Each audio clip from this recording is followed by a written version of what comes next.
Hello, I'm Nathan Rao for GBN America, and here is what the weather is looking like this week.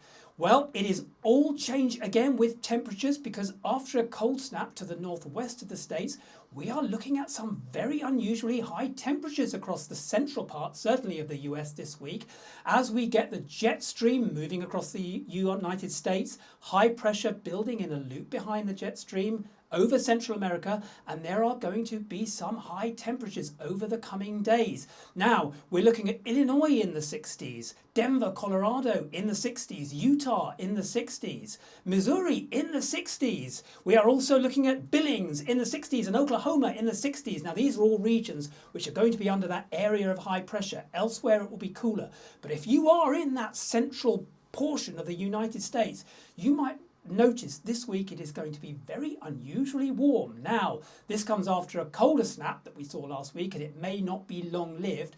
But if you like the warm weather and you're not looking forward to the harsh winter, then this is the week to get out and start making the most of it before it goes.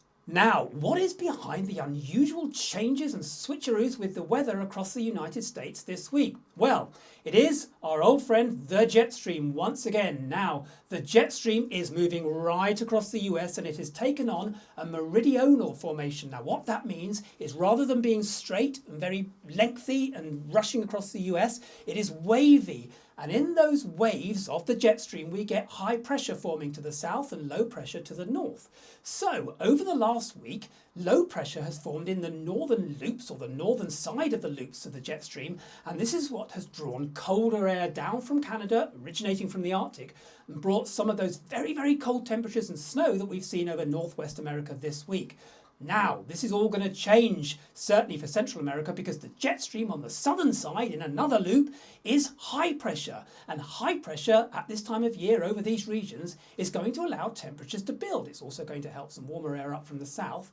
But the jet stream really, while being responsible for the US weather most of the time, is this week going to be throwing its weight around and causing some pretty wild fluctuations in temperatures. So depending on where you are, it might be a case of wrap up for snow at the beginning of the week or start stripping off for warmer weather.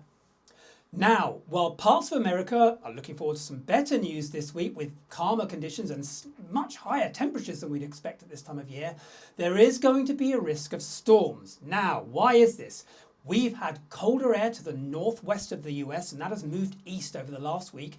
Now we've got warmer air building over Central America and coming up from the south because of the jet stream. And where these two air masses meet, where any two air masses meet, cold and warm, you are going to get storms. Now, this is because cold air and warm air really don't like each other, and when they get together, they fight. It causes instability in the atmosphere. This causes water to condense and thunderstorms to form. So, in that central belt of America where there's a demarcation between colder weather and warmer weather this week, there is the potential for some pretty lively storms, thunderstorms, or maybe even the odd tornadoes. So keep an eye on the weather forecasts and take care.